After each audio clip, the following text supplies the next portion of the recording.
sevmiyorum böyle şeyleri ya. Ben bu bayana olumsuzluğa gitmek istiyorum yani. Yok tutuklu itiraf bir vazgeçmeyecek ve çok seviyorum kendisini. Ben yerletin yani. Devam edeceğim itirafla. Bittiniz konular. Tamam daha program devam ediyor. Geçin şöyle tipine siz de oturun. Siz de oturun çünkü artık adayım gelecek. Hadi program başlasın. Siz de kendi aranızda artık çözeceksiniz. Şimdi alkışlar Burcu'ya gelsin.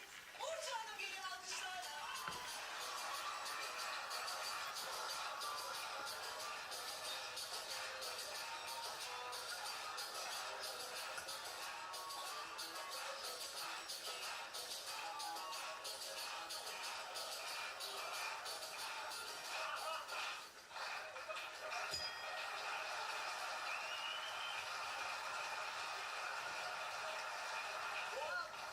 Bu dans kesin bir kere daha istek alır.